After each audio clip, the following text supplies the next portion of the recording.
जय माता की।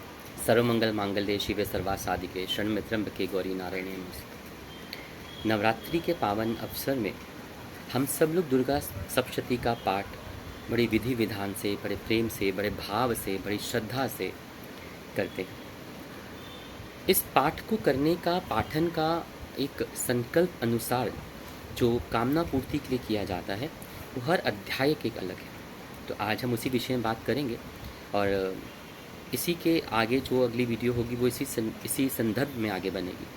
दुर्गा सप्तशती का जो पहला अध्याय है वो हर प्रकार की चिंता को मिटाने के लिए कर किया जाता है। दुर्गा सप्तशती का जो दूसरा अध्याय है वो अगर आप पे मुकदमा झगड़ा चल रहा हो तो उस पर विजय प्राप्ति के लिए किया जाता है।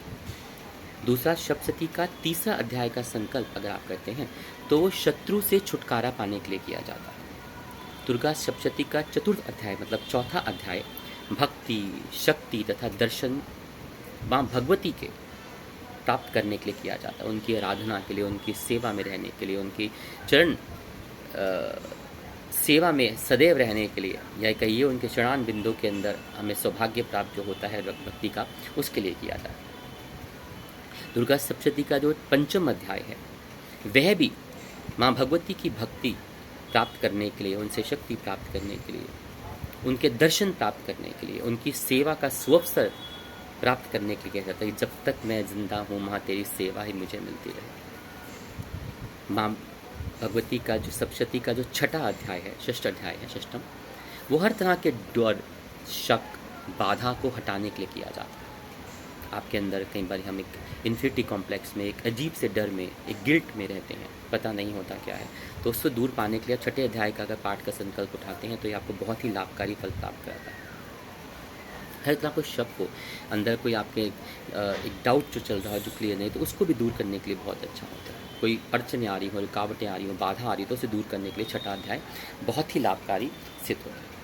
सप्तम अध्याय दुर्गा सप्तशती का हर तरह की कामना को पूर्ण करने के लिए किया जाता है। किस तरह की भी कामना हो, आपके मन में कोई भावना जो रुक रही हो, जो पूर्ण नहीं हो रही हो, कोई अड़चने आ रही हो, तो उस मनोकामना को पूर्ण करने के लिए भगवती के आशीर्वाद के तौर पर भगवती की सप्तशती का सप्तम अध्याय का पाठ का संकल्प लिया गया। अष्टम अध्याय, आठवां अध्याय जो है वो मिलाप या कहिए वशीकरण के लिए किया जाता है।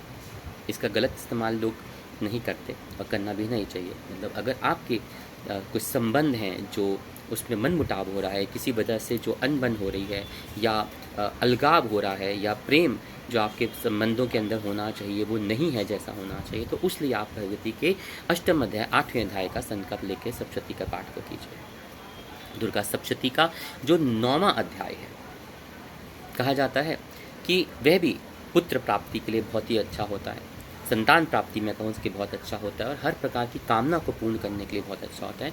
और कई ऋषि मुनियों ने तो ये भी कहा कि अगर कोई व्यक्ति गुमशुदा हो गया हो, खो गया हो, घर से चला गया हो, उसको वापस उसकी तलाश के लिए, उसकी खबर के लिए, उसको वापस लाने के लिए ये नवम अध्याय अत्यंत लाभकारी होता है। माँ भगवती का जो दशम अध्याय है, 10वां अध्याय,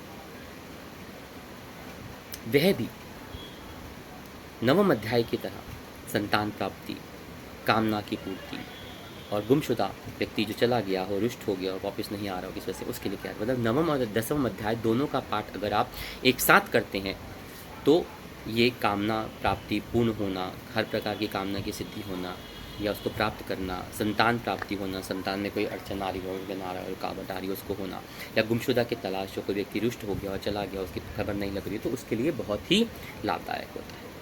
एकादश अध्याय, 11वां अध्याय दुर्गा सप्तशती का, इसका संकल्प जब व्यक्ति करके इस पाठ को करता है या कहिए 11वां अध्याय का पाठ करने से आपके सुख संपत्ति की प्राप्ति होती है, आपको हर तरह के वैभव की प्राप्ति होती है, आपके व्यापार में वृद्धि होती है, कारोबार में आपकी वृद्धि होती है, या यूँ कहिए कि भगवती की महालक्ष्मी रूप में आपको प्राप्ति होती है, उनका आशीर्वाद आपको प्राप्त होता है, आपके घर में सुख शांति बढ़ती है, समृद्धि बढ़ती है, व्यापार में बढ़ोतरी होती है। द्वादश अध्याय, 12वां अध्याय दुर्गा सप्तशती का, ये मान सम्मान प्राप्ति के लिए किया जाता है। मान सम्मान जो समाज में कई लोग होते हैं किसी कारणवश नीचे पर हो न रहा, तो उस मान सम्मान को प्राप्त करने के लिए 12वें अध्याय का पाठ अत्यंत लाभकारी होता है। साथ ही आप बहुत मेहनत कर रहे हैं, उसके रिजल्ट्स नहीं मिल रहे, लाभ नहीं मिल रहा, उसमें प्रॉफिट्स नहीं हो रहे, तो 12वें अध्याय का दुर्गा सप्तशती का संकल्प लेके आप पाठ कीजिए, आपको बहुत जल्दी असर दिखेगा, बहुत जल्दी आपको फ़ायदा दिखेगा और बहुत जल्दी आपको उसका रिजल्ट्स मिलने लग जाएंगे। त्रयोदश अध्याय जो हम 13वां अध्याय होता है, वह असीम भक्ति प्राप्त करने के लिए किया जाता है। माँ भगवती की उनकी शरणागति प्राप्त करने के लिए किया जाता है, उनके श्री चरणों में अपने अपार जीवन को सौंपने के लिए किया जाता है। भक्तियाँ कहिए माँ जगदम्बा आद्य शक्ति की परम भक्ति प्राप्त करने के लिए 13वें अध्याय का जो पाठ संकल्प है उसे हमें करना चाहिए और उससे बहुत अत्यंत लाभ प्राप्त होता है। जो व्यक्ति पूरे अध्याय नहीं कर पाते हैं, जिसे क्या किसी कामना हेतु, किसी कार्य हेतु, उसकी सिद्धि हेतु, वो इन पाठों के, इन अध्यायों के पाठ को करना चाहिए, तो आपको इसको फल प्राप्त होता है। सामान्य विधि होती है कि नवाण मंत्र का जाप कीजिए और सप्तशती न्यास के बाद 13 अध्यायों का क्रमशः पाठ करना चाहिए, 1 से 13 अध्यायों का।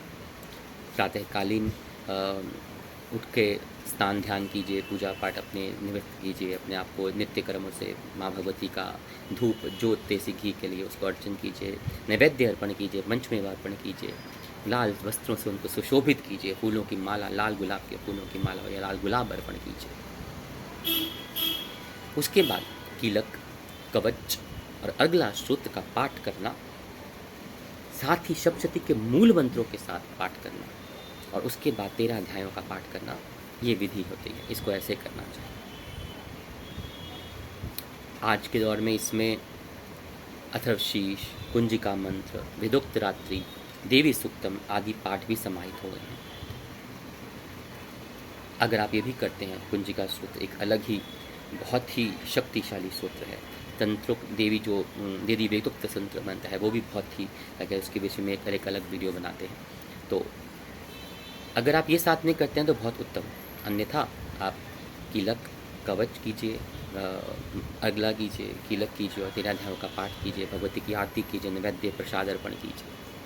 अगर संपूर्ण करते हैं आपको 40 मिनट 1 घंटा लगता है, लेकिन जो भगवती की असीम कृपा आपको प्राप्त होती है वो उसका तो व्याख्यान करना है बहुत असंभव है।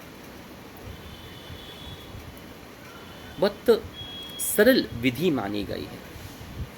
अगर आप रोज पूरा 13 अध्याय नहीं कर सकते तो कई ऋषि मुनियों ने, संत ने, गुरुओं ने कहा है प्रथम दिन प्रथम अध्याय कीजिए, दूसरे दिन दूसरा जो है वो द्वितीय अध्याय और तृतीय अध्याय का पाठ कीजिए, तीसरे दिन आप चतुर्थ अध्याय का पाठ कीजिए, चौथे दिन आप पंचम अध्याय का पाठ कीजिए, छठे दिन आप छठे और 7वें अध्याय का पाठ कर लीजिए, 5वें दिन भी आप इस तरह से 8वें का कीजिए, उसके बाद फिर आप 9वें का, और ऐसे भी 2 पाठ कर करके आपका ये संपूर्ण हो जाता है।